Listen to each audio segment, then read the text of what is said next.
Okay, selamat pagi semua. Assalamualaikum. Okay, boleh dengar ke semua? Boleh. Alright, terima kasih.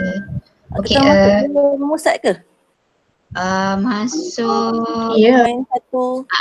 Hari tu ada stok yang diorang plotting tu kan. Tak apa, yang ni boleh bagi diorang buat group work nanti kot. Kesan gravity ni. Tak saya nak bagi yang tu waktu cuti sekolah. Sebab ni macam banyak info yang diorang boleh cari. Okay, selamat pagi semua. Okay, jam sudah menunjukkan pukul 9.03. Okay, so seperti yang Puan Amatlah beritahu semalam lah. So hari ni kita expect kehadiran pun tidaklah seperti biasa.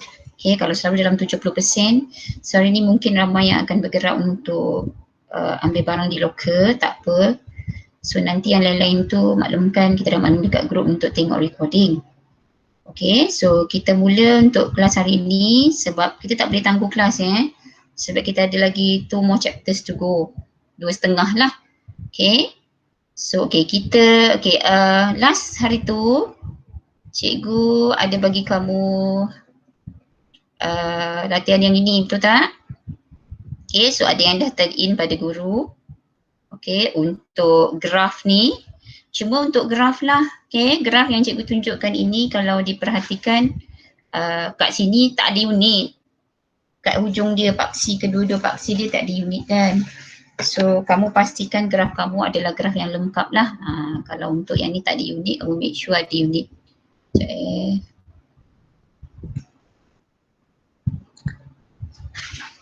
Okay, lepas tu bahagian perbincangan ni. Okay, sebenarnya dari graf kamu boleh dapat semua info ini, tapi ada yang ada masalah untuk jawab soalan, should be okay. Okay, yang ini bila kita betul-betul berada pada aras laut. Okay, so kalau tengok graf ini yang cikgu masukkan lah, ni tak ada unit. So kamu make sure ada unit lah sebab 5 markah untuk graf. Okay, mesti ada unit. So ini, okay, kalau kamu letak M, KM pun kita terima lah. Tapi tengok tengok jadual. Jadual kamu last time unit dia apa? Okay, masukkan unit yang betul. Okay, so soalan ni ada yang ada masalah tapi pada cikgu tak sepatutnya menjadi masalah sebab kita dah back to equation. Okay, yang mana satu berkadar terus, yang mana satu berkadar sungsang. Okay, 1 dan 2 itu. Okay, ini situasi yang kita tunjukkan lah. Alright, okay. So yang ni pun kalau ikutkan adalah solving kamu sendiri dengan menggunakan equation. So cikgu tak nak ambil masa lama di sini hari ini. Okay, yang ini 3.1.4 ini jika kamu perhatikan, okay, kalau kamu baca daripada buku, okay, ini banyak pada general knowledge, okay, yang boleh kamu cari dari internet. Okay, so nanti juga akan bincang dengan Puan Amala dengan ni untuk mungkin kerja kamu waktu cuti. Okay, atau kita buat site semula macam last time lah untuk kamu hantar sebelum sekolah bermula tahun depan. Alright, okay, ni dulu juga. Okay, hari ni kita akan masuk yang ini. Okay, ini masuk tajuk, masih tajuk 3.1. Sebab tu cikgu cakap hari tu 3.1 actually content dia sangat banyak. Okay, 3.2 dan 3.4 dia akan banyak menggunakan semula teori-teori asas di dalam chapter 3.1. So jika kamu telah faham 3.1 ini, kamu boleh gunakan semula di 3.2 iaitu hukum Kepler dan juga 3.3. Okay, so apa itu daya memusat? Okay, jika kamu lihat buku teks, okay, untuk kita mula berbincang tentang daya memusat, kamu perlu merujuk permulaan topik itu di muka surat 88. Okay, muka surat 88. Ini standard pembelajaran yang kelima kalau ikut untuk chapter 3.1. Okay, seperti yang cikgu bagi tahu, definisi untuk setiap terms yang kita jumpa mesti difahami sebelum kita proceed pada yang lain. Okay, so untuk yang ini kita ada another daya yang kamu akan jumpa. Ada banyak daya yang kamu dah belajar di lower form. So yang ini adalah kita panggil yang the next one, daya memusat. So apa-apa daya, kita akan guna huruf F untuk force. English semua simbol yang kita guna dalam buku memang English. Sebab yang teori-teori ni semua memang orang Inggeris. Okay, so F. Cuma dia akan guna perkataan C. So as usual, simbol akan menggunakan bahasa Inggeris. Okay, tapi tak ada masalah untuk yang version PM pun. Okay, janji kamu tahu apa yang diwakili oleh setiap simbol. Okay, dalam sistem gerakan satelit. Okay, kalau ikut tajuk ni satelit, tapi kita masih boleh bincang juga tentang apa-apa daya memusat yang wujud. Bumi mengelilingi matahari, okay, bulan mengelilingi bumi dan sebagainya. Alright, okay, so ini yang disebut. Okay, bumi mempunyai satelit semula jadi iaitu bulan. Okey, kenapa kita sebut satelit semula jadi? Okey, sebab dia akan rotate dalam paksinya yang tersendiri atau orbit dia. Okey. Okey, so yang ini situasi sebenarnya ada kaitan dengan 3.3. Tadi saya cuba cakap 3.1 ni akan banyak relate semula dengan 3.2 dan 3.3. Okey, so satelit ini akan dilancarkan dan diletakkan dalam orbit tertentu oleh kapal angkasa. Alright, kalau siapa biasa dengar ISS tu nanti dekat 3.3 dia akan fokus semula. Okey, di tempat tertentu di mana dia nak letakkan. Okey. Okey, so ini just sejarah dia. Okey, so sekarang ni ada dalam lebih kurang 4,900 kalau kamu cuba Google satelit yang masih berfungsi. Okey, so mengapa satelit ini mengorbit dan tak pernah terlepas ke angkasa? Okay, dia berbincang tentang daya tarikan graviti bumi atau force of gravity of the earth. Tapi ingat, semasa kita mula membincangkan 3.1, kita berbincang apa-apa benda, bila kita berbincang tentang daya tarikan graviti, dia sebenarnya berlaku antara dua objek, M1 dan M2. Tapi yang lebih dominan ialah yang mempunyai jisim yang lebih besar. So kalau satelit dengan bumi, so kita bincang tentang daya tarikan graviti oleh bumi. Okey, so sorry. Okey, mari kita pergi kepada situasi di sini. Okey, kalau kamu perhatikan, kalau kita bincang dua objek last time, daya graviti yang bertindak antara kedua-dua objek adalah sama. So kali ini kita akan berbincang tentang the force of gravity, daya tarikan graviti. Okey, dia akan sama dengan Fc. Okey, apa itu Fc? Okay, C itu stands for centripetal.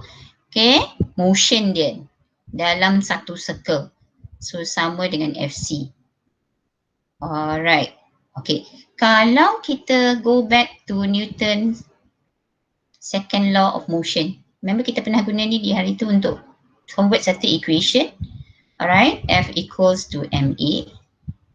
Okay, kita akan bincang tentang acceleration ataupun A ni stands for acceleration of the centripetal motion. Dia akan sama dengan V kuasa 2 over R. So bila digantikan di situ, untuk A dia, so kita akan dapat equation ini. Okay, so Fc hari ni kita berfokus kepada daya memusat. Okay, so kalau kamu tengok, situation yang diberi di muka surat 88, dia kata jasad yang sedang membuat gerakan membulat sentiasa mengalami perubahan arah gerakan. Contoh, kalau kita tengok arrow ini dia ke arah sana, betul? Jika dia terus bergerak pada arah yang sama, dia akan terlepas ke angkasa. Tapi kita nak pastikan dia masih bergerak mengorbit pada orbit yang dilukis dengan dotted line ini. Maka bila dia sampai di certain position, dia kenalah ubah arah gerakannya ke sana pula. Itu yang dimaksudkan. So dia akan mengalami perubahan arah gerakan walaupun lajunya tetap. Tapi untuk kes ini, laju jasad adalah berbeza. Sebab kita dah belajar since lower form. Dan apa kesan-kesan antara kesan daya terhadap objek?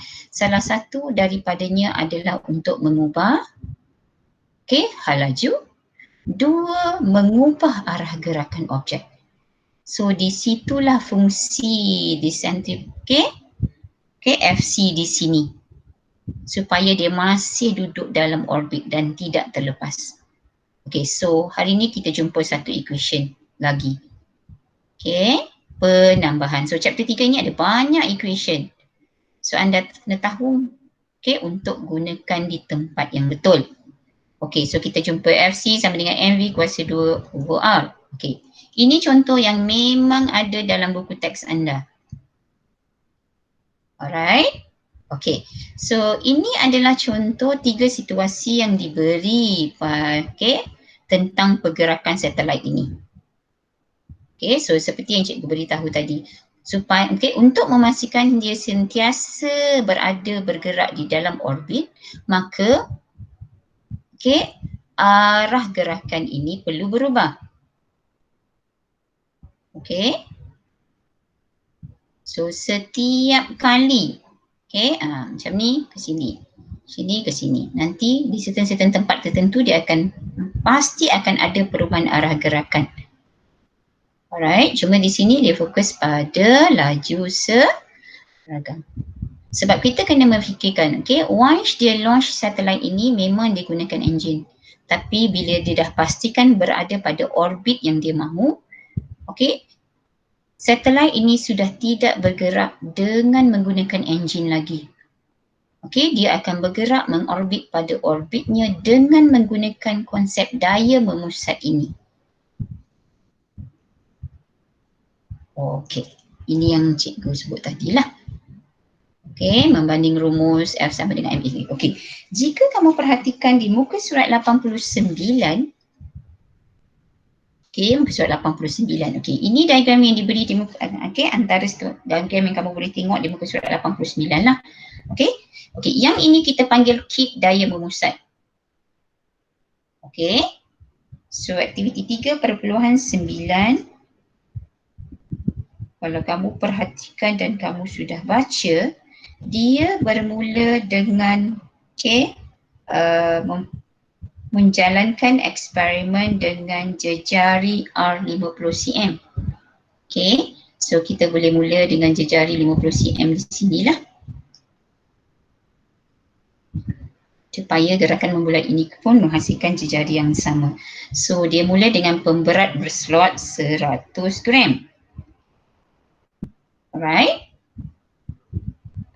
So untuk eksperimen kamu sepatutnya sudah faham bahawa kita hanya ada 1 MV dalam satu masa, manipulated atau manipulasi, 1 RV, and then yang lain mesti jadi fixed variable atau constant variable.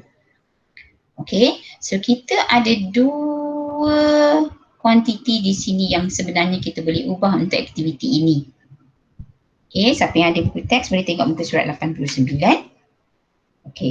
So dia kata jumlah jisim pemberat berslot dan penggantung ialah 100 gram untuk permulaan. So ini tube plastik. Kit daya memusat Alright. So untuk yang ini dia suruh kamu mulakan, pegang tube plastik dengan tangan kanan dan pemberat dengan tangan kiri. Pegang dulu. Alright, tangan kanan, tangan kiri pegang di sini. Dia minta kamu putarkan penyumbat getah. Ni. Dengan laju yang mana dalam suatu bulatan ufuk di atas kepala anda. So and then ini ada klip buaya, dia kata pastikan klip buaya berada pada jarak hampir 1 cm dari hujung bawah tube plastik. Maknanya dari hujung sini ke hujung sini, lebih kurang 1 cm. Alright. Supaya jejari bulatan adalah tetap. Itu yang cikgu maksudkan. Bila kita nak fixkan jejari bulatan, pastikan yang ini kamu klipkan. Maksudnya kalau saya ubah pemberat, saya nak kaji faktor jisim pemberat, R saya perlu fixkan untuk permulaan. Baru kita kaji hubungan. Remember kalau plotting graph kita ada satu saja, sebab dalam physics result yang kita dapat selalunya kadang-kadang kita buat berdasarkan bentuk graf. So ini M kan. Lepas tu next mungkin apa lagi yang kita mahu cari seterusnya di sini untuk you punya responding variable. So lepaskan pemberat berslot. Lepaskan yang ini yang anda pegang dengan tangan kiri tadi. Lepas tu terus putarkan, dia kata. Yang ni masih pegang jangan lepas. Perhatikan laju pergerakan penyumbat getah itu. Okey, dalam buku anda di muka surat 89 ada video the QR code yang dia beri. Okey, so nanti anda boleh scan dan cuba lihat sendiri yang betul. Okey, cikgu terangkan berdasarkan gambar ini dulu. Sama saja. Okey, kalau dapat buat sendiri sebenarnya lebih cantik, tapi Mana ada apa dalam slide tu, itu ada apa letak yang dalam apa textbook tu. Lepas tu ada satu simulation lab yang boleh tengok apa kesannya kalau kita tambah berat, apa kesannya kalau tambah ni. Tak apa, nanti saya share. Tak ada pula yang tu. Yang baru, mana ada send. Oh, alamak. Bila mana send? Bila mana send? Dah minggu lepas lah.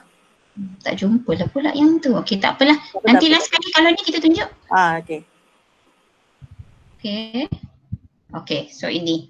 Alright, so daripada aktiviti itu, mula-mula kita ubah yang ini, M. Tengok apa kesan dia pada hal laju. Alright. Okay, so nanti kita akan, kalau ikut eksperimen ini, dia tiada kiraan. Untuk kita mengira V itu. Untuk yang permulaan ini. So mungkin pemerhatian sahaja. Sebab tu untuk aktiviti itu, dia tak minta kamu buat jadual.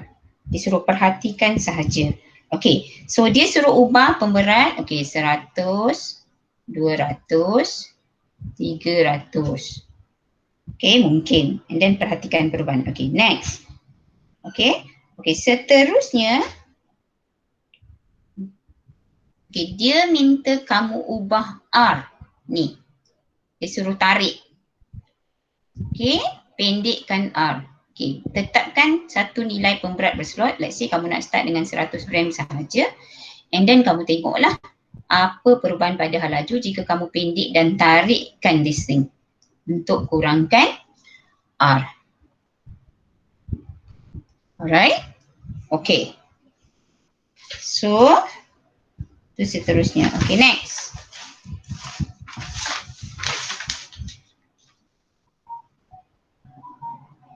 Ini satu contoh yang kita boleh relate dengan simulasi tadi lah.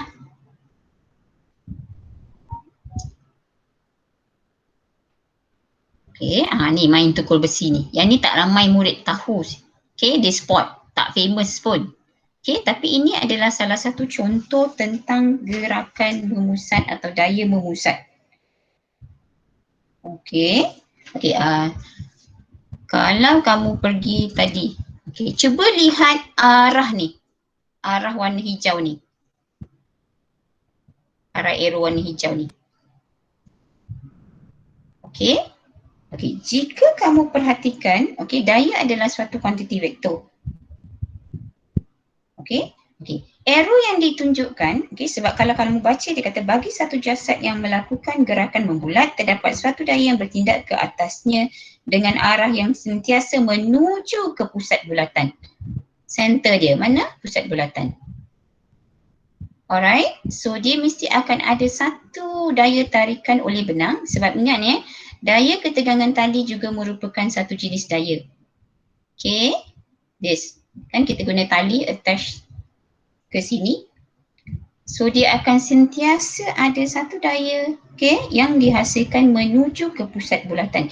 Itu yang dipanggil daya memusat, FC.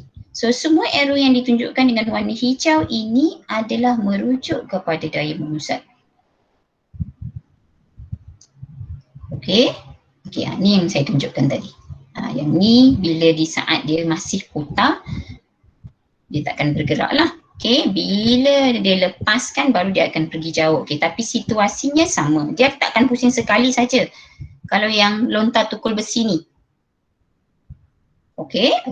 So, alright. Shows a hammer throw athlete. They're swinging an iron ball in an horizontal circle. So ayat dia sebut circle. Bulatan ufuk. So, bila pergerakan dalam satu gerakan membulat, so maka kita faham di situ bahawa daya memusat pasti wujud sebelum melepaskannya. So dia punya situasi dia, okay, berapakah daya memusat yang bertindak ke atas tukul besi? Okay, so seperti biasa, actually the solving problem bukanlah soalan sukar. Okay, as far as kamu ikut step yang dipandu oleh kamu since chapter 1-2, dia dah ajar satu, list all the informations given. Alright. Okay, as far as kamu tengok unit-unit untuk satu quantity iaitu sama, mm. Okay, and then kamu dah tahu formula ini untuk FC. Tak tulis C tu pun tak apa. Okay, centripetal force dia tu sama dengan MV kuasa 2 over R. So soalan ini, okay, soalan arah rendah kerana dia hanya gantian masuk nilai ke dalam formula. Okay, maka selepas anda masukkan nilai, okay, satu markah biasanya untuk kertas 2 gantian masuk nilai dalam formula. Jangan lupa kuasa 2. Ramai murid dia suka mix up ataupun terlepas pandang kuasa 2, square root, kan? So bila kamu buat careless mistake di situ, jawapan anda memang akan salah. Dan jangan lupa unit. Press your calculator untuk dapatkan unit. Okay. Alright, sini satu situasi awal yang diberi dalam buku teks untuk pemahaman anda. Okay.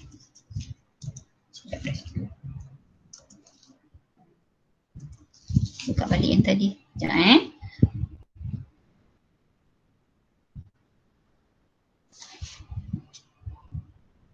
Boleh apa? Ya, mana ada bagi dekat ni kalau akak nak masuk sebelum Kepler ni, boleh tunjuk yang eksperimen. Ni yang mana ni? Tunjuk eksperimen tu sikit lah tu.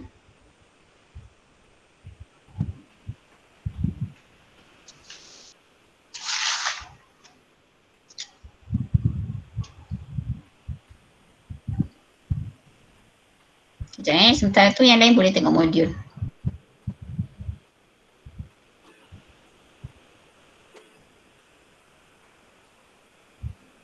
Sebab masa malah kursus yang KSSM ni, dia orang memang buat tau eksperimen tu supaya dapat faham betul kenapa lagi besar mass, lagi apa kesan dia terhadap centripetal force tu. Lagi besar, kalau kurang macam mana. Kalau lepas tu dia dia akan manipulate pula R. Bila manipulate R apa tadi jadi pula. Kalau manipulate M apa jadi. Yang tu sebab tu macam belajar bila buat tu baru student faham, pusing, tapi bahaya jugalah benda tu, pusing. Kita orang guna botol tu. Botol sebab kita pun tak ada cik daya memusat ni kan. So kalau murid nak buat dekat rumah boleh. Guna botol pun kalau boleh. Kalau tak ada gabus tu kan, botol air tu satu isi air yang berat, satu lagi isi air yang ringan untuk awak pusing. Dia ada banyak macam cara sebenarnya nak buat eksperimen ni, tapi awak boleh manipulate M dengan R. Lepas tu awak pusing laju-laju apa jadi. Since diorang ada kat rumah should be okay. Ni Okay. Ini yang bawah tu dia lab simulation lah. Yang atas tu cara buat. Ni lab simulation. Okay. Yang ni. Okay, so cuba kita lihat yang ni. Ini yang cikgu terangkan tadi. Alright, so first what happen kalau kita ubah M, pemberat berslot ni, tambah jisim. 2, apa jadi bila kita ubah R ini. Okay, so kita tengok ni sekejap. Present.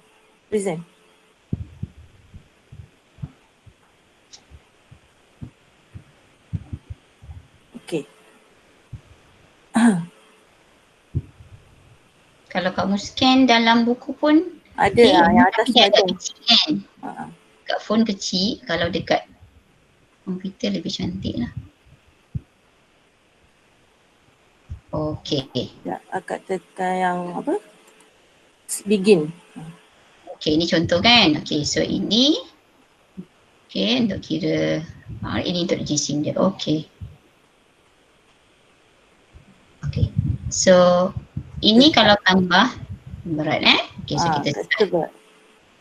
kita kita boleh ni tengok times dia tu. Cara tu kan. Okay, tengok dia elapsed time dia tu macam lambat. Okay, nanti agak reset. Kita boleh reset, lepas tu kita tambah washer. Ini satu contoh lah Okay, tengok elapsed time dia ni. Tengok elapsed time dia. Sebab, memang kita tak boleh kira hal laju. Tapi kita boleh refer pada masa dia tu. So itu satu contoh lah. Cuba kat reset. So next. Yang ni. Lepas tu klik dekat ni, dekat washer tu. So kita tambah. Tambah banyak sikit, cepat sikit nampak kan. Tadi macam mana elapsed lah. Tengok elapsed time dia. Lebih laju ke lebih perlahan kat sini? Pergerakan putaran dia.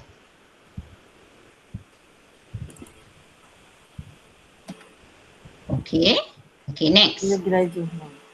Lebih laju kan yang ini. Kalau kita nak ubah R.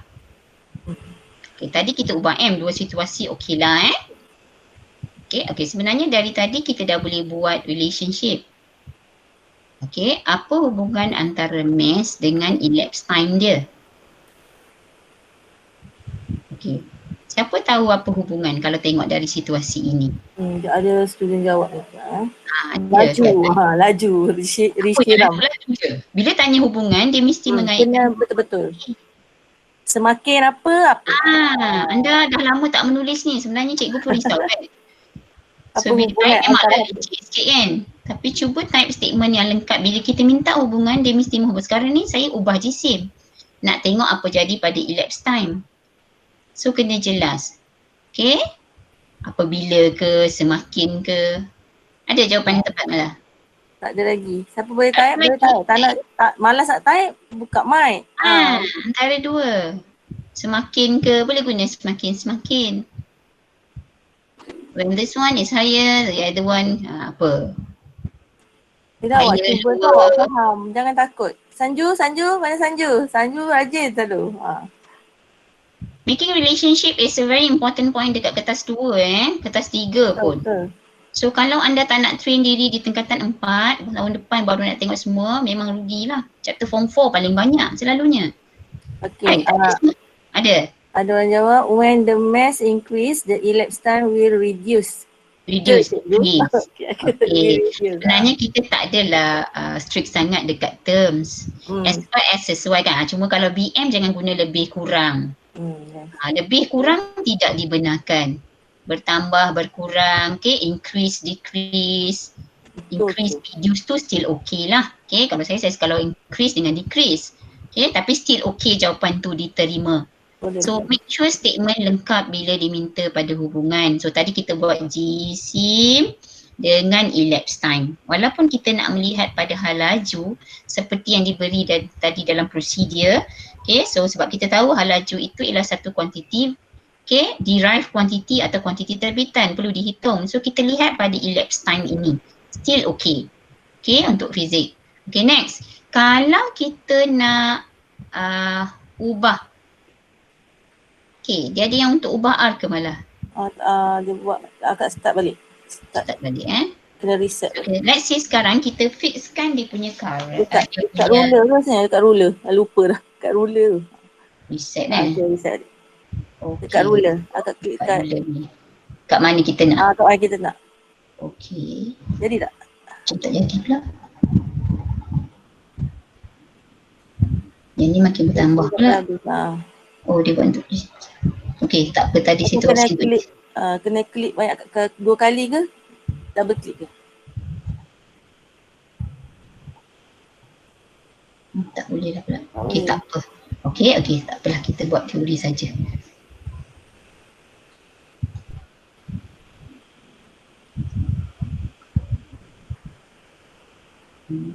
Tadi kan? So yang lain. Ni cikgu tunjuk tadi kalau kita lihat pada situasi ini, sebenarnya kita boleh rujuk pada equation yang kita beri tadi walaupun kamu tak buat. So usually kita boleh tengok pada equation yang kita beri. Sebab tadi FC formula dia apa? MV kuasa 2 bahagi dengan R. Betul tak? So M di atas directly proportional dengan FC. R di bawah. Okay. Inversely proportional maksudnya kalau satu increase, the other one will decrease. So walaupun saya tak dapat tunjuk, okay, yang tadi dekat simulation ni untuk R, kamu sepatut tahu bila kita reduce nilai R, okay, maka okay, the FC dia akan reduce. Alright. Okay, so ini equation. Okay, okay. So ini pun dalam buku teks kan? Okay. Ini tunjuk tadi. Ni gambar yang dia tunjuk lah. Tapi hati-hatilah kalau nak buat kat rumah. Botol pun guna air je kan. Cikgu pun buat hari tu sampai terkena-kena kawan-kawan. Tercampur pun tu. Pasal ada botol kecil tau. Pasal tak ada botol kecil tu. Botol kecil okey yang paling kecil tu. Lepas tu air pun jangan bubuh banyak lah. Bubuh banyak lah. Lepas tu buat dekat kawasan yang luas kalau nak cuba. Sebab yang atas ni kita constant kan je jisim dia tu, yang bawah tu kita tambah air, yang bawah air yang pemberat tu kan, bawah ni kan. Tambah air. Pelan-pelan lah. Masa buat tu memang habis semua orang kena. Hati-hati buat kat rumah. Okay, ni yang ni cikgu cakap tadi untuk perbincangan dia. Alright, okay. Bila kita pergi pada relationship based and equation macam cikgu cakap tadi, sebenarnya, okay, equation will help you a lot untuk cuba beri jawapan yang tepat dalam soalan teori. So, tadi kita dah tahu kan, FC sama dengan apa tadi? MV kuasa 2 over R. So, okay, centripetal force, okay, first sekali relationship dengan V. Walaupun tadi kamu merujuk pada T, kan? Kalau T lebih pendek maksudnya lebih laju. Betul tak? Okay, so and then yang ni kan, tadi dia rujuk pada M dengan V, lepas tu R dengan V. Okay, relationship dia di situ. So kamu ubah sedikit lah equation ini. Okay, lihat pada kesesuaian. Sebab macam contoh sekarang M dengan V berada di side yang sama. Bawa ke sebelah sana. Okay, so soalan. Cuba tengok soalan. Okay, apabila penyumbat getah membuat gerakan membulat. Oh, saya dah tahu dah FC mesti wujud. Gerakan membulat. Okay, so this is what I said. Benang yang tegang. Ingat ya, daya ketegangan tali T juga adalah merupakan sejenis daya. Mengenakan daya ke atas penyumbat getah. Okay, kalau kita bincang tadi, situation dia kata dia mesti ada satu daya yang bertindak di bahagian tengah center.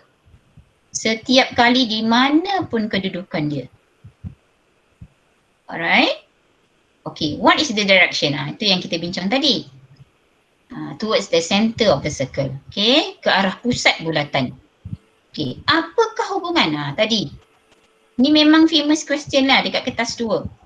Okay, bila dia tanya hubungan or relationship, nampak? Cuma yang ni tak maulah Okay, kena sebut apa dengan apa. The English version tu kamu baiki sikit. Tak boleh begini. Yang ni betul. Directly proportional is correct. But you should have a statement in front and at the back macam BM version ni. Semakin laju penyumbat getah, semakin tinggi daya memusat.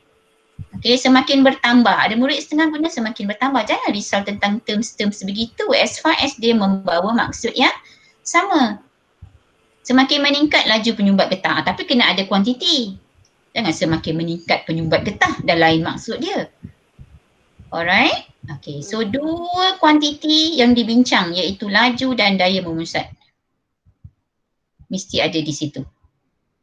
Okay. Nombor 3. Okay. How does the centripetal force change when the rubber stopper makes a circular motion with a smaller radius? Ni saya sebut tadi. Dia tanya force. Dia tanya force tak payah ubah lah equation ni kan. R dengan FC. Tadi dia tanya laju jisim dengan laju untuk soalan yang di atas ni. Okay. So, semakin kecil dia jadi bulatan, semakin tinggi daya memusat. If you answer vice versa tu maksudnya jawapan yang di sebaliknya lah. Kan, kalau yang ni dia kecil dengan tinggi. Kalau kamu kata semakin besar je jadi bulatan, tapi kalau untuk aktiviti ni memang kamu tarik dia jadi semakin kecil. Tapi bila soalan, tengoklah mana yang ditanya.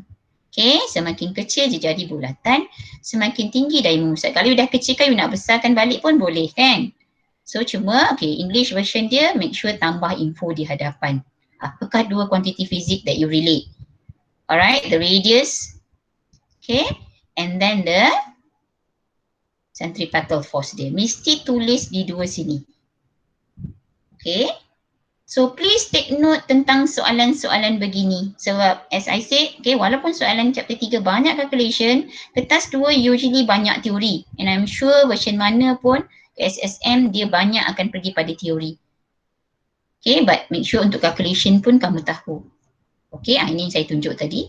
Okay, pastikan anda tahu apa yang diwakili oleh setiap kuantiti. Okay, so ini yang kita bincang. Okay, centripetal force ni. Make sure equation itu jelas. Yang kita bincang tadi tak terlalu sukar, betul? Okay, so tengok pada situasi ini. Okay, so dari equation maka kita akan tahu. Okay, dari equation tadi kita tahu akan ada 3 kuantiti yang mempengaruhi. Alright, sebab kita dah tahu kita ada M, laju linear V ni, V kuasa 2. Next one is jari bulatan, MVR. Okay. Okay, so 3 kuantiti yang terlibat. That's why saya, okay, selalunya saya tak faham bila student kata dia tak tahu nak buat relationship. Okay, kalau kamu ada equation, make use of the equation untuk kamu dapatkan teori ataupun penerangan berdasarkan soalan hubungan terutamanya yang sangat banyak di dalam kertas 2. Alright, this is one example given. Okay, ramalan Isaac Newton ni. Okay, contoh. Okay, Isaac Newton dia bukan hidup di zaman moden. Okay, waktu tu tidak ada satelit, dilancar lagi. Tapi dia lihat berdasarkan apa yang dia perhatikan. Sebab tu kalau dalam sains pemerhatian datang dahulu. Itu yang dipanggil pemikiran kritis. Kritis kan? Dia tengok, dia fikirkan. So, dia bagi rasional. Okay, teori dia supaya orang boleh terima. Walaupun dia tak boleh nak buktikan, dia gunakan apa yang ada di sekelilingnya. Okay, ini satu contoh lah. Okay, mungkin ini yang Isaac Newton buat. Okay, kenapa satelit masih boleh orbit bumi tanpa dipacu oleh enjin roket seperti yang saya kata tadi. Okay, kalau kita lepaskan satu objek dengan halaju yang rendah, okay, kalau kamu tengok, okay, kalau pada ketinggian ini, saya lepaskan objek itu pada halaju yang rendah, dia akan jatuh ke bawah. Tapi jika kamu lepaskan pada halaju yang tinggi, okay, apa yang jadi? Laju linear rendah akan mengikut lintasan satu dan tiba di bumi, jatuhlah ke bumi. Tapi jika lancarkan dengan laju linear yang cukup tinggi, okay, dia akan bergerak membulat mengelilingi bumi. Okay, ini teori Isaac Newton kata. Mungkin ada yang tertanya-tanya, memang tak kembali ke bumi ke cikgu? Tapi mungkin masa dia buat eksperimen ni, dia tak jumpa dah objek tu bila dia buat dua situasi ini. Sebab dia nak membincang tentang teori gerakan membulat dalam satu orbit. Okay, so ini yang dia kata. Okay, lintasan bagi objek yang jatuh bebas dari bumi. Ini pada halaju yang tinggi lah. Alright, ramalan. Okay, next one. Okay, so situasi yang dikatakan. Daya graviti ke atas satelit bertindak sebagai daya memusat. Okay, so kita ada gerakan satelit mengelilingi bumi. Kita dah pernah bincang ni masa last class. Okay. Masa tu kita berbincang tentang ada dua daya graviti bertindak dari bumi ke satelit dan dari satelit ke bumi.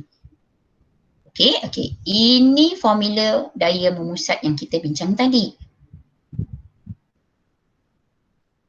Okay, so dari situlah dia terbitkan formula untuk A. Nampak? Bila dia potong M, maka A sama dengan V kuasa 2 over R. Di mana V adalah laju linear satelit, R adalah jejari orbit satelit. Okay, so ini contoh dari buku teks anda. Ada banyak contoh dalam buku teks. Anda dapat faham yang dalam buku teks sebenarnya sudah memadai untuk aplikasi formula. Okay, but everything starts with theory. Sebab soalan anda akan bermula dengan statement dalam bentuk soalan, paragraf. So, kena jelas teori apa yang diwakili oleh setiap statement diberi. So, so ini dia cakap, sebuah satelit kecil kuasa mengelilingi bumi. Memang satelit mengelilingi bumi lah. So, dia bagi ketinggian. Okay, so dalam soalan dia beri info ini. Linear speed of the satellite and then radius of satellite itu. Ada dua info diberi. Okay, biasanya kalau dalam soalan dia tak bagi simbol. Dia akan bagi dalam bentuk ayat. Kamu tentukan apa maklumat yang ada. And sebenarnya digalakkan untuk tulis semula apa yang diberi dalam soalan lah. Alright. Okay. So sila lihat ini. R. Pada kelas yang lepas kita ada berbincang tentang 3 situasi bagaimana kita menghitung R. Okay, sebab untuk kes ini pusat bumi di sini. So this is your first R. Tapi ingat, anda masih ada jarak dari bumi ini ke pusat satelit tersebut, H. So untuk situasi ini, last time kita bincang, R itu ialah R campur H. So di situlah kita perlu implement yang ini. R diberi dalam soalan, the radius of the earth, R itu perlu dicampur dengan jarak ini. Cuma ingat, saya say ini kilo. Kan? Okay, tadi meter. Jangan terlalu excited sampai kamu membuat kesilapan yang tak sepatutnya dibuat, careless mistake. You have to convert that 480 km okay, kepada meter. 400, okay. Ada yang buat 480 darat 10 kuasa 3. Ada setengah dia suka macam tu. Darat 10 kuasa 3. Tak ada masalah sebab kilo prefix dia lah 10 kuasa 3. Yang mana yang membantu kamu? Kadang banyak sangat kosong pun takut nanti kamu tertinggal kosong bila press calculator. Betul? Jangan lupa ini ada kuasa 2. Alright. Bila cikgu berbincang soalan begini sebenarnya, kamu sepatutnya ada kalkulator di depan mata tanpa disuruh, terus press dan membuktikan betul jawapan ini, bukan sekadar angguk saja, setuju dengan jawapan. Not until kamu tekan kalkulator sendiri. Alright. So harapnya semua dapat. Press calculator dapat jawapan ini. Kalau ada yang tak dapat tu mungkin kamu tak lupa kuasa 2. Okay, so press again. Okay, 2 tempat perpuluhan dalam tempat perpuluhan ni pun satu hal. Make sure paling kurang 2. You want more, up to you. Tapi tak payahlah sampai 3, 4, 5, 6 tempat perpuluhan kalau ada lah. Kalau you press calculator ada banyak, 2 will be enough. Bundarkan kepada 2 tempat perpuluhan. Tapi masih ada murid nak ambil 3, 4 sebab dia nak samakan dengan AddMath. Dia takut keliru. Alright, tidaklah menjadi kesalahan. Cuma kalau kamu dah memang tahu 2 tempat itu lebih bagus. And don't forget your unit. Acceleration kan? Tak kira lah acceleration apa pun, samalah dengan force. Unitnya tetap sama. Alright, okay. So far okay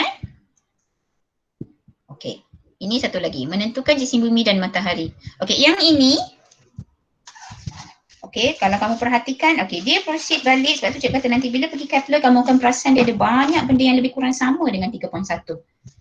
So 3.2 sebenarnya kita boleh pergi quite fast lah, 3.3 mungkin ambil masa. Okey, ini situasi yang pernah kita bincang. Okey, kenapa kita fokus pada mg? Sebab kita lebih pada acceleration due to gravity. Alright, tapi unitnya sama. And then kita dah pernah bincang formula ini. Formula untuk Fg. Daya tarikan graviti antara dua objek yang punya jisim. Alright, okay. G ini ialah pemalar kegravitian semesta. R ini jarak daripada pusat kedua-dua jasad atau objek. So ingat macam case untuk satelit tadi, R ini berubah. Okay, dia potong. Okay, so kita akan dapat satu lagi formula di sini. Kalau kamu tengok, disamakan persamaan 1 dan 2, dia potong. Okay, M dengan M. Sorry, salah. Okay, diagram ni. Sepatutnya dia potong ini dengan ini Ini masih wujud. Alright, okay. So bila kamu pusing semula formula ini, M yang dipotong dan G. Okay, so kamu akan dapat this one. Okay, tajuk dia menentukan jisim bumi dan matahari. Okay, kali ni dia gabungkan kedua-dua. Okay, hukum kegravitian semesta Newton dengan hukum dengan daya memusat. Okay. Okay, ini satu contoh. Okay, sebab untuk situasi ini dia berbincang tentang bagaimana kamu mengira daripada matahari. Okay, tajuk dia jisim bumi dan matahari. Okey, jarak yang dilalui oleh bulan apabila membuat satu orbit lengkap mengelilingi bumi. Okey, ini situasi lain pula. Tadi satelit. Okey. Okey, yang ini bumi dengan bulan. Okey, bagaimana bulan boleh mengorbit bumi dalam orbitnya? Okey, lebih kuranglah kes satelit tadi. Cuma dia mungkin bukanlah orbit yang sama dengan satelit. Dan bumi juga mengorbit mengelilingi matahari. So, ada banyak planet yang kamu belajar mengelilingi bumi. Betul? Alright, so dalam orbit masing-masing Tuhan dah tetapkan. Okay, so situasi diberi di sini. Okay, M jisim bumi, M kecil jisim bulan. Okay, R ialah jejari orbit bulan. Okay, so dia kira daripada pusat bumi ke pusat bulan. Dia buat, itu R dia. So R tu mungkin jadi R ini ke. Okay, campur another one given. Kalau dalam soalan kamu janganlah keliru. Ini R yang dia beri secara umum berdasarkan formula. Okay, T. Now kita ada T. Okay, tempoh peredaran bulan mengelilingi bumi. Kita tahu bumi mengelilingi matahari dalam tempoh berapa? 365 hari, betul tak? Alright, so kalau bulan mengelilingi bumi, okay, so kita tengok situasi soalan ini pula. Okay, V, laju linear. Okay, apa dia laju linear? Siapa tahu apa itu laju linear?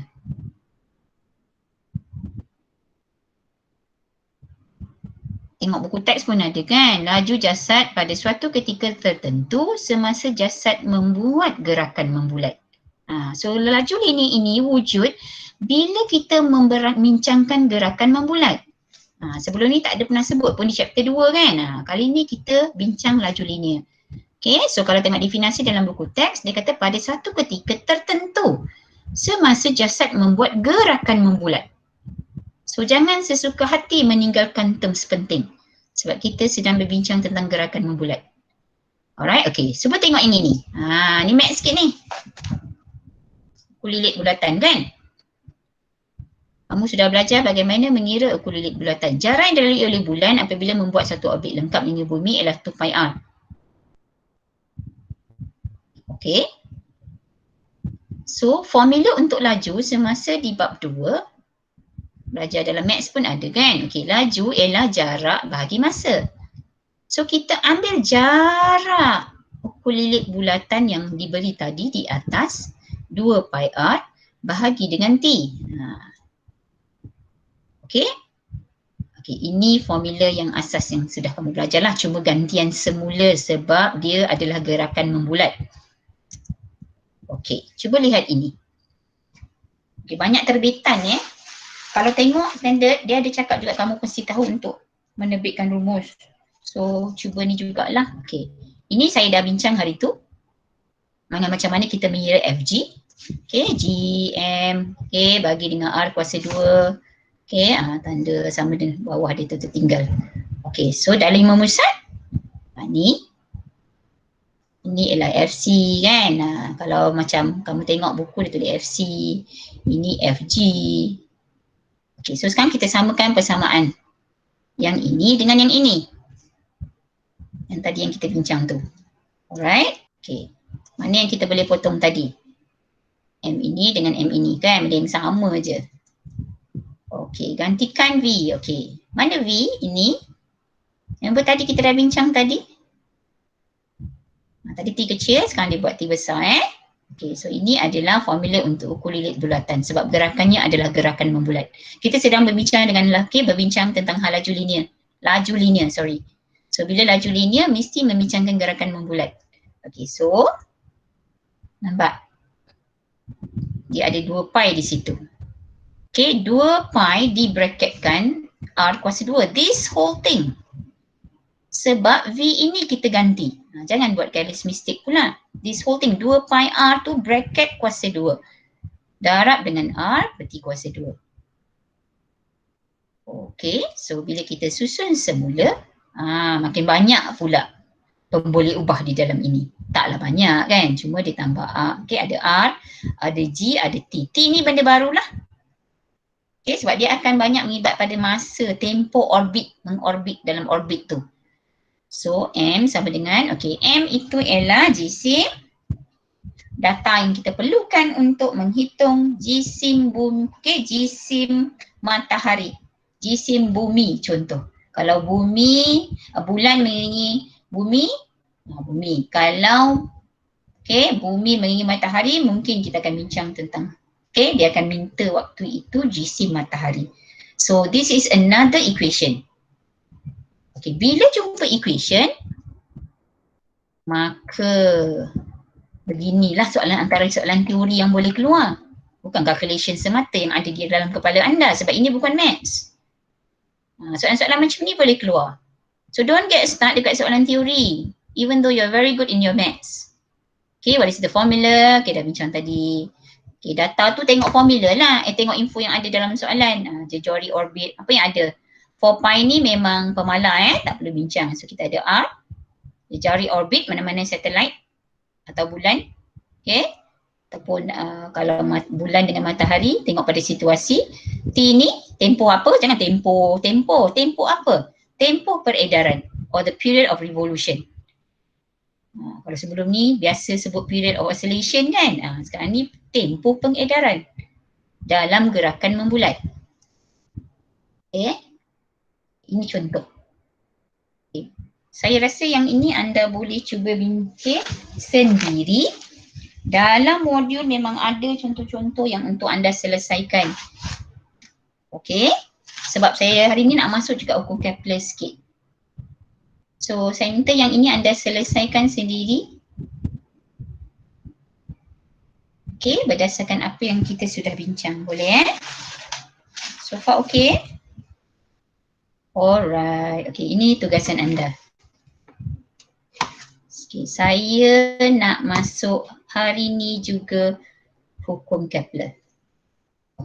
Seperti yang saya beritahu anda tadi, bila kita masuk 3.2 hukum Kepler, anda akan perasan ada banyak perkara yang sama dengan teori sama, jumpa balik few things yang telah kita bincang dari 3.1 tadi. Sebab saya nak tunjuk dulu. Kalau kita tengok pada standard pembelajaran untuk 3.2, ini yang diberi. Anda perlu tahu menjelaskan hukum Kepler. Pernah dengar hukum Kepler masa di form 3 kan? Betul tak Mala? Ada Kak, ada. Ada kan? Dekat chapter last tu. Waktu itu apa yang dibincang di form 3 tentang hukum Kepler? Chapter astronomi. Chapter astronomi. Lupa dah. 40. Yang model tu kan, yang 3 model sistem suria tu. Tu lah cikgu dia yang ingat. Dia dah lupa dah. Copernicus, hukum Kepler, apa satu lagi? Masa tu ada 3. Masa tu cuma model. Waktu itu umum lah kan. Tapi maknanya dia tahulah hukum Kepler ni antaranya membincangkan tentang apa. Kali ni untuk tingkatan 4, dia akan bincang 3 hukum ini. Maknanya kalau 3 model yang Puan Warahimah sebut tadi, kita pilih hukum Kepler ini untuk dibincang. Mungkin ini yang paling relevan lah dalam bidang fizik yang telah diterima pakai. Dia macam hukum atom lah kan, bola. So untuk ini kita guna hukum Kepler. Anda perlu tahu menjelaskan hukum Kepler 1, 2 dan 3. 3.2.2 ni yang saya susah hati. Sebab kalau ikut dulu, merumuskan formula tak pernah keluar dalam soalan. Tapi bila tengok standard pembelajaran, merumuskan. Saya harap ianya keluar untuk PBD sahajalah. Melihat kemahiran anda, boleh tak rumus? Sebab tu banyak tadi kita buat potong dari formula ni, samakan dengan formula ni. Untuk merumuskan. Cikgu harap dia tak keluar secara bertulis. But you just get ready whatever happen. Sebab penataran untuk fizik, kimia dan bio so far tak ada lagi. Sebab tu cikgu akan banyak fokus pada teori, jelas, selesai masalah berdasarkan formula. Next, 3.2.3. Cuba kamu tengok. Menyelesaikan masalah menggunakan rumus hukum Kepler 3. Ini yang ada dalam standard pembelajaran.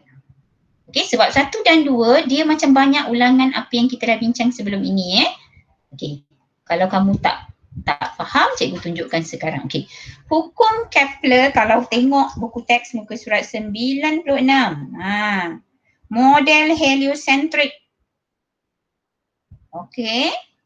terms heliocentric itu. Okay, bila kita cakap tentang centric, dia biasanya merujuk pada pusat.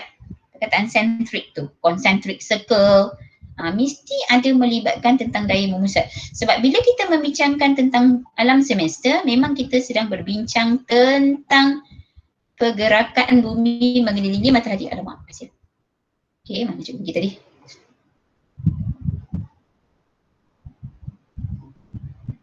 Inilah banyak slide untuk chapter 3 ni. Sorry. Nak buat current slide tadi.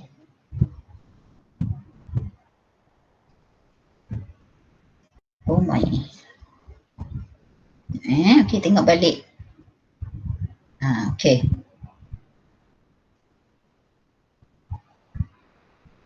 Okay. So kalau kita tengok ini. Oh banyak. Cuma kita Malaysia masih belum mampu lah Jadi kalau kita baca, kita cuba Google, dia kata ada lebih kurang 4,900 yang masih berfungsi. Yang tak berfungsi pun ada berapa lagi. Sebab siapa pernah dengar kalau yang tak berfungsi, dia memang kena ganti kan. Bila yang tak berfungsi tu ada masa dia akan dia akan setkan supaya benda itu jatuh ke laut atau ke tempat tertentu. Ataupun dia lari beranjak orbit lah, tak ganggu satelit lain, dia rendahkan. Betul. Okay. So kalau kamu tengok, mana dia tadi?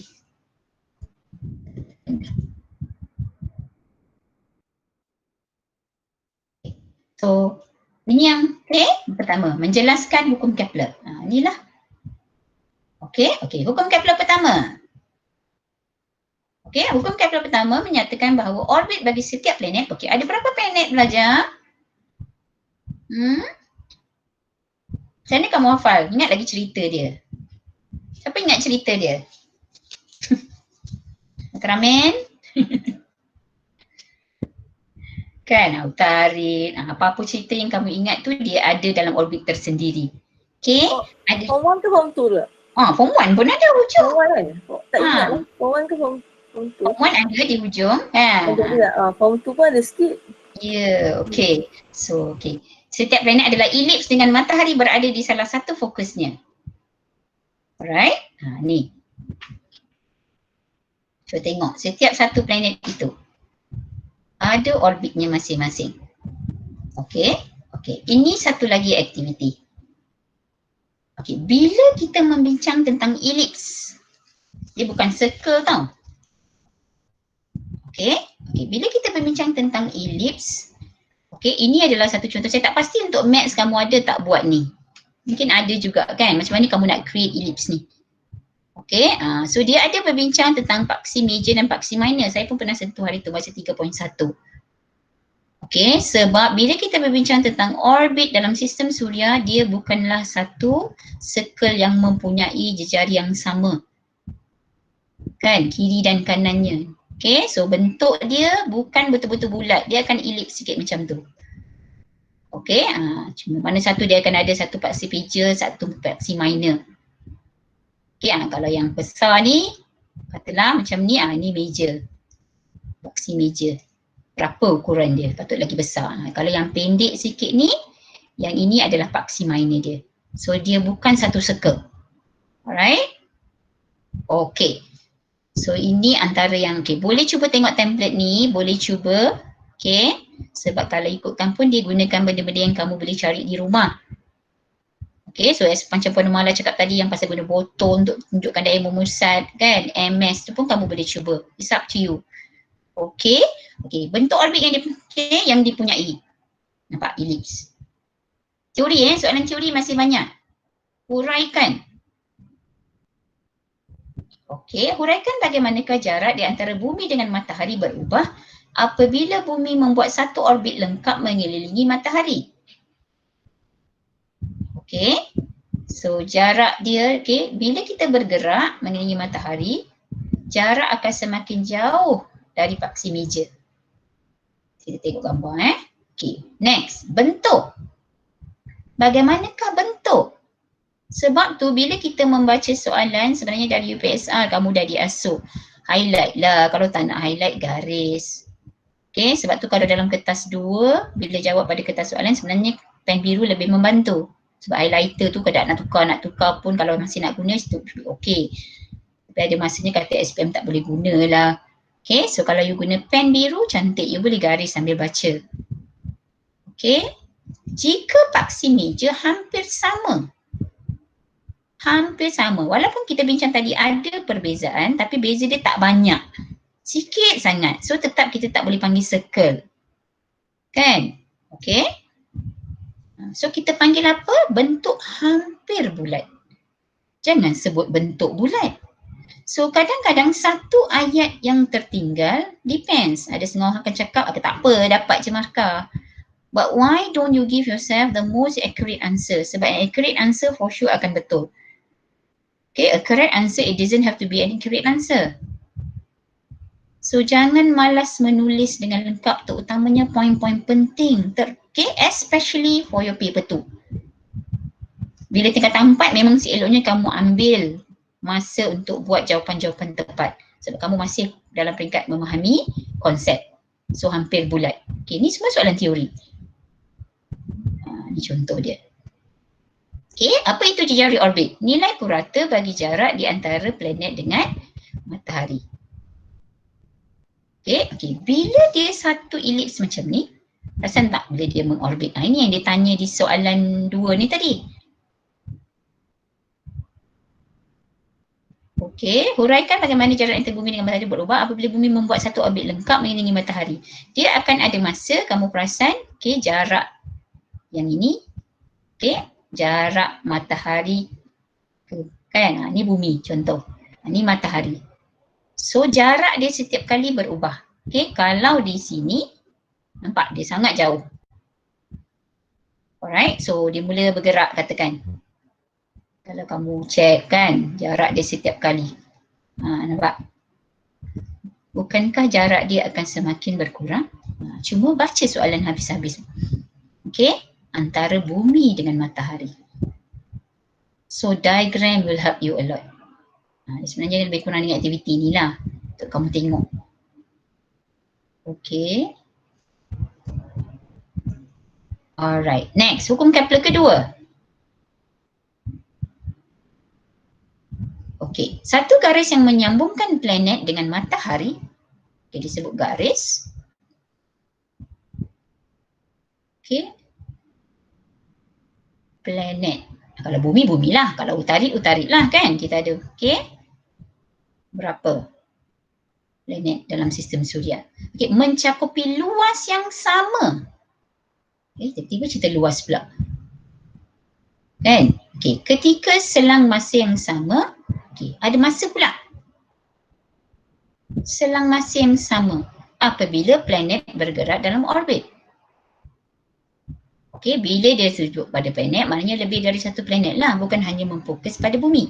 Sebab bila kita bincang peredaran mengelilingi matahari, we are not the only planet yang mengelilingi matahari.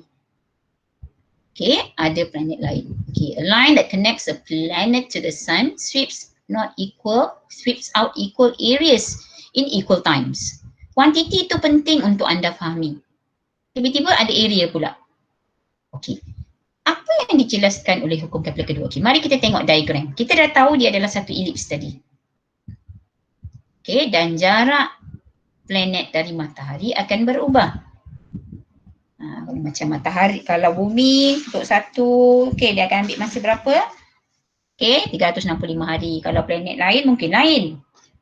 Okey, kalau cari dalam Google internet semua ada contoh andaian mereka. Setiap planet itu berapa masa diambil untuk membuat satu putaran lengkap. Okey, jika kamu lihat planet berwarna hijau di position A, B, C dan D, dia mengorbit matahari, okey, dalam satu elips begini. So jarak matahari ke planet itu sentiasa berubah lah. Okey, di atas ini mengikut hukum Kepler kedua. Okey, sebenarnya dia ada penambahbaikan kalau kamu tengok. Nama tetap orang yang sama. Okey, mungkin yang first itu first teori dia macam Newton juga.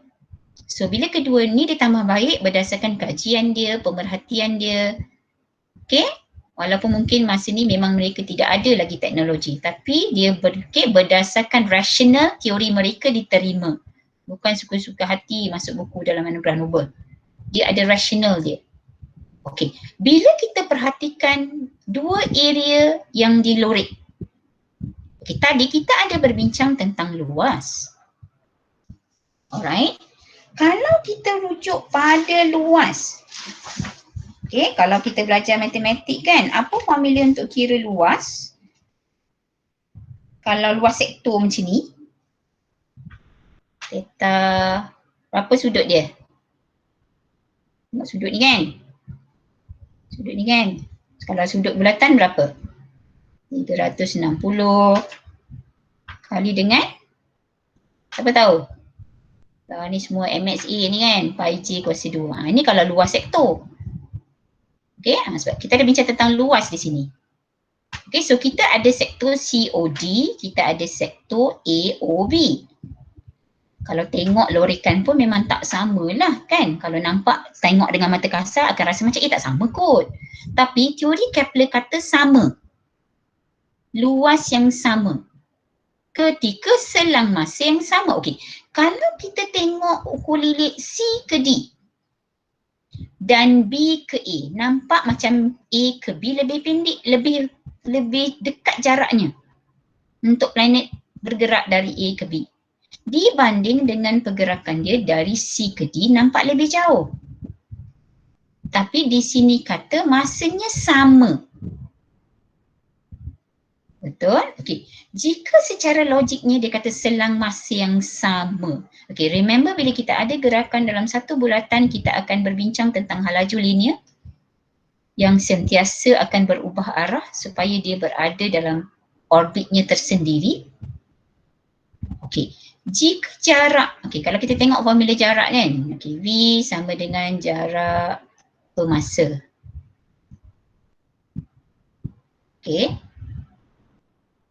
Untuk pergerakan dari A ke B yang nampak lebih pendek dan C ke D masa diambil itu sama, apa yang kita boleh katakan tentang laju dia? Yang mana sepatutnya laju linearnya lebih tinggi? V dari A ke B, kita ada VAB, laju linear dari A ke B. Lepas tu kita ada VCD. Yang mana rasa halaju dia kena lebih laju supaya dari A ke B masa diambil sama dengan masa untuk planet itu bergerak dari C sampai ke D. Siapa yang mempunyai laju yang lebih? Secara logiknya. Ni sekarang sama Tapi jarak mana yang eksperimen yang tadi tu kan? Sebenarnya boleh lirik juga. Masa sama ni, masa bergerak, katalah ni T1, ni T2. T1 sama dengan T2, Kepler kata. Teori kedua dia kata. So kalau kita tengok jarak CD ni lebih. So apa kita boleh cakap tentang halaju pergerakan daripada perbandingan AB dengan CD? Kalau soalan banding yang begini, kamu tak nak paksa diri untuk berfikir, you will have a lot of problem in paper 2. Sebab prediction, hubungan sangat banyak di kertas 2. Ada yang type tak? So, simbol apa yang patut saya guna di sini? Simbol lebih besar ke simbol lebih kecil?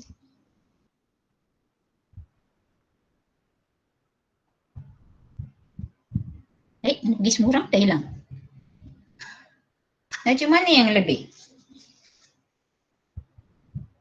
Tempoh peredaran sama. Yuda mana Yuda? Tak, Yuda, Salome. Salome mana? Cuba. Mai, Hong Meng, Jing Hao. Mana Pak C ni? Ni, lebih besar. Mana lebih besar? VCD atau VBA? Soalan saya. Laju linear DV dari VCD atau VAB lebih besar? Boleh agak. Boleh agak sebenarnya. Sebab saya dah kata T sama. Kan malas nak jawab ni? Dia jawab lagi. Salome jawab. Yang ni apa? Dia tadi tak soalan akak mana lagi laju Ya. VCD Salome jawab. Lagi. That's very good. Maknanya mestilah laju dia nak bergerak dari C ke D tu lebih laju supaya tempoh T2 itu sama sampai dengan A bergerak ke B. Tu yang cikgu cakap benda ni logical. You have to force yourself untuk soalan-soalan yang logik begini. Walaupun nampak awal tengok buku teks macam tak faham apa, It's not an excuse untuk you help yourself untuk soalan-soalan aras rendah ke sederhana yang sangat banyak di dalam kertas 1 dan kertas 2 anda. So please, okay, cuti ini bukan waktu anda bercuti sepenuhnya. Buatlah soalan 1 seminggu pun, okay?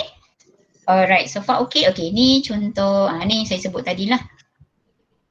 Sebenarnya kalau ikut yang formula luas sektor saya bagi ni manalah tahu kan. Tiba-tiba keluar pula soalannya. Kan, tapi kalau ikut manalah tahu dia nak buat merentas kurikulum, dia bagi sudut ni, dia bagi sudut ini kan. So kamu kira pula, tapi harapnya tidaklah, dia more to Kepler's law untuk mengira benda-benda yang tertentu. Masa dia lebih pada masa sebenarnya kalau soalan ini. Hukum Kepler 3.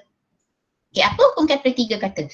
Kalau tengok tadi pembelajaran, hasil pembelajaran dia kata kamu kena pandai menyelesaikan masalah menggunakan hukum Kepler ketiga. Sebab kalau tengok 1 dan 2, walaupun di 2 tadi saya ada bincang macam sedikit calculation kan. Secara teori manalah tahu ada, mungkin dia akan tanya teori siapa you get ready kalau ada soalan solving. Sedikit. Mungkin dia relate dengan maths sedikit. Tapi kalau tengok standard pembelajaran yang ini, fokus dia. Hukum Kepler ketiga. Dia tambah baik dari 1, 2, 3. Panjangnya statement dia. Tapi yang penting kamu kuasai apa yang disebut. Terutama kuantiti fizik diberi tempo. Remember this tempo? Tempo ialah T. Banyak mana statement pun dalam definisi anda wajib kuasai. Tapi fokus pada kuantiti dan apa hubungan dia. Yang ni apa? Kuasa 2 kan? Dia sebut kat sini kuasa 2. Ni kuasa 2. So kuasa 2. T, tempo. Ada T kuasa 2 kat situ. Berkadar terus. Ni timbul berkadar terus ni. Satu lagi kuantiti. Jejari orbit. Jejari orbit belajar dari 3.1. 3 kan? Apa? R. Kuasa berapa tadi? Kuasa 3. R kuasa 3. T berkadar langsung dengan R kuasa 3. Kepler kata. Bila kita nak ubah tanda berkadar langsung jadi sama dengan, kita harus letak satu pemala di hadapan. Alright, jika anda lihat dalam buku teks, dia tak ada gunakan simbol K ini. Kalau yang saya go through lah. Dia ajar kamu macam mana terus nak potong 4 pi kuasa 2 over GM tu. Tak apa, saya tunjuk ni dulu so T tu apa, R tu apa, K tu ialah pemala. So the square of the orbital period of any planet is directly proportional to the cube of the radius of its orbit. Law of period. Period mesti berkena-mengena dengan masa. Sebab tu saya kata banyak kiraannya adalah kena-mengena dengan masa. Ni yang kita tunjuk tadilah. Tarik, Zura, Bumi, Mari. Ini tempo orbit. Sebenarnya tidak perlulah kamu menghafaz semua. Ini yang dia katalah. Kalau kita 1 tahun 365 hari, bukanlah kamu diminta menghafal. Ini memberi satu contoh. Planet yang mengorbit dengan jejari orbit planet besar, sebab kalau kita tengok contoh, paling dekat ialah tarik, betul, dengan matahari. Ultraman, Ziara, Bumi, apa? Kenapa? Mustari kan? Menaiki? Tak ada ke semua tak guna? Apa dia punya yang kita belajar? So paling dekat, Bumi nombor 3 ni kan? So tarik, tarik lagi dekat. Tempo orbit lebih banyak. Tengok dia punya orbit. Bila kita kira dari pusat matahari. Kalau kita Bumi kat sini. Kalau utarit lebih dekat. So lebih jauh ianya pergi daripada pusat Bumi. Ni Neptune ni, Nobita. Macam ni kita ingat ujung sekali lah Neptune sebab dia punya jarak lagi jauh. So dia 164.8. Planet yang lebih jauh dari matahari memang masih lebih lama untuk melengkapkan satu orbit. Alright, so yang ni tak perlu hafal, jangan susah hati. Kita just nak tunjuk rasional penerangan kita tadi. So Kepler pun bagi teori berdasarkan apa yang dibincang, diagram yang kita bincang sini. Merumus. Ni cikgu cakap tadi. Tetap sama ada keluar exam atau tidak. Anything can happen ya sebab kamu first batch. Kalau dalam standard pembelajaran ada, seperti cikgu cakap, cikgu harap ianya untuk BBD. Okay, kalau keluar rumus di fizik, dia dah jadi macam MS pada saya. So just train yourself with 1 or 2 lah supaya you faham. Okay, hukum komplex ketiga. Okay, dia sebut semula. Boleh dirumus menggunakan, okay, kita dah pernah bincang ni hukum kegravitian semester Newton. Di 3.1 kan? Dan juga konsep gerakan membulat juga di 3.1 yang kita baru bincang tadi. Ada 2 hukum ni. Itu yang saya kata kita banyak bincang semula di Kaplan ni, apa yang dibelajar di 3.1. Okay, planet melakukan gerakan membulat. Okay, understood? Boleh relate dengan chapter 3.1 tadi yang kita baru lepas. Okay, daya memusat FC centripetal force. Okay, it's actually daya graviti antara matahari dengan planet itu. Remember, gravity sentiasa membincang daya tarikan antara 2 objek. Sama ada M1, M2, kadang-kadang dia guna 1 M besar, 1 M kecil kan. So mesti ada tarikan antara keduanya. Okey, ni contoh gambar ni semula. Okey, terbitkan. Okey, kalau kita letak semula benda ini, okey, masukkan semua. Okey. Ni dia kata kena cekak merumus.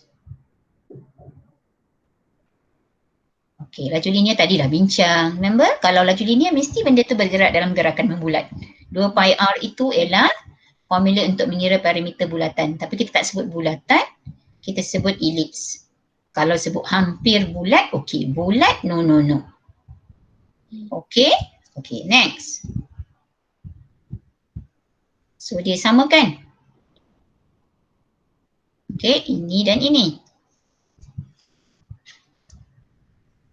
Tapi fokus kita nak menentukan T. Betul? Okay, so dia pecahkanlah 2 kuasa 2 dah jadi 4, pi kuasa 2. So R kuasa 2. Okay, so didarab silang. Kita darab silang dulu sebenarnya. Betul tak? And then baru kita keluarkan T tu. So tolong ya, kadang-kadang darab silang pun student ada masalah. Saya pun confused. Sepatutnya tak ada masalah untuk pelajar sains. Dia 4 pi kuasa 2, R kuasa 2, R kuasa 2 darab R kamu. Kan? R kuasa 2 darab R. Tu yang jadi R kuasa 3 tu. Lepas tu barulah dia bawa GM ni ke sebelah sana. Okay. Okay, kenapa dia bracketkan 4 pi ni dengan G dengan M ni? Okay. Okay, sebab kalau kamu tengok, okay, laju, okay, kalau soalan ni dia banyak memfokus kepada tempoh untuk planet-planet mengelilingi matahari. G ini ialah pemala kegravitian semester, nilainya tetap. M ini ialah GC matahari. GC matahari kita semua all planet mengelilingi matahari yang sama. Kan? Matahari satu, planet yang banyak mengelilingi dia pada orbit masing-masing sampailah kan. So dia bracket kan. Jadi R kuasa 3. Okay, remember yang K tadi? K ini sebenarnya merujuk kepada ini. Pi memang pemala. Nilai yang tak berubah. So dimasukkan di situ. So K is actually pemala yang tadi. Okay, next. Okay, ini yang kita katakan. Okay, hukum Kepler ketiga dia banyak membincangkan tentang perbandingan tempoh gerakan antara 2 planet. Okay, jika kamu perhatikan daripada hukum Kepler ketiga, kita fokus ketiga sebab standard pun cakap kamu kena menyelesaikan guna hukum Kepler ketiga. Alright, okay, hubungan antara tempoh dengan jejari. Tempoh dengan jejari orbit. Alright, okay, cuba kamu perhatikan. Ini untuk planet pertama, ini untuk planet kedua. Tak semestinya planet kadang-kadang dia ambil juga bumi dengan satelit. Tengok situasi, kita bincang planet dulu. Planet 1, planet 2 contoh. Nampak? Nanti kalau soalan bagi planet 1 ni bumi, planet 2 ni utarik. Okay, So kamu tengok kesesuaian soalan. Okay. Ini asas formula. Cuma kenapa dia letak R1 dengan R2? Sebab dia buat perbandingan antara dua planet. Apa yang dibanding? Tempoh mengorbit matahari. K adalah pemalar. Mana K? Ni K. Ini pun K. So, okay. T1 ni untuk planet 1. Jangan lupa formula asal ada kuasa 2 sama dengan KR1. R tu apa? Jejari orbit R dari planet tersebut ke matahari. Yang ini T2 kuasa 2 sama dengan KR kuasa 3. Masih kuasa 3 ya? Kenapa Kepler kata radius tu kuasa 3? Tempoh orbit tu di kuasa 2. Okay. 2 kat bawah ni apa? Untuk planet 2. Jangan pening. Atas 3 bawah 2 dah panik dah. Okay. T1 kecil itu 1 tu untuk planet 1. Kuasa 2 di atasnya. Okay, maka remember tadi kita bincang di mana pun luas sektor saya kira tadi masanya lebih kurang sama. Okay, tapi yang ini membincangkan tentang 2 planet. Yang itu tadi satu planet yang sama kita bincang. Okay, bila kita letak semula yang ini, susun. Bila susun ni dia point dia satu je. Bila kamu darab silang semula, kamu dapat tak macam ni? Kan? T1 kuasa 2. Okay. Bagi dengan ratio. Ni ratio, sorry. Okay, T1, R1, okay. Sama dengan T2. Okay, ini untuk planet 1. Ini untuk planet 2. Tempoh kuasa 2, radius kuasa 3. Jejari. Okay, so sebab K itu sama, dia potong. Nampak tak K ni dah hilang. Tapi K itu tadi sebenarnya merujuk pada apa? Pemalar yang ini. Nilainya tetap. Kan? Tak berubah. 1 K, pi ialah 1 pemalar, G 1 pemalar, M ialah 1 pemalar. So kita akan dapat ini. Okey, anda kalau dalam standard pembelajaran beritahu anda kena tahu merumus, tetap anda kena tahu. Tapi untuk yang ketiga, bila kita pergi pada solving problem atau menyelesaikan masalah menggunakan formula, kita lihat situasi. Ada masanya kalau perlu melibatkan yang bahagian atas ini, mungkinlah kita kena guna. Kalau tiada melibatkan, kita hanya gunalah equation yang di bawah ini. Okey. Okey, ini penerangan dia. Sebenarnya sama. Okey, cuma bila anda lihat ini, penerangan apa yang diwakili, okey, saya mahu anda hati-hati semula dengan R ini. Kan, di mana pun duduk R itu sebab kita ada beberapa kes. Kalau dia bagi kamu, okay, bumi dengan matahari, okay, bumi putu dengan matahari, okay, ada masanya dia akan bincang juga tentang bumi dengan satelit. Okay, ini kalau contoh bumi dengan satelit, pastikan kamu ambil yang ini. Okay, kalau masih tak jelas, tengok contoh. Okay, ini contoh yang 2 planet dibandingkan. Bumi dan matahari.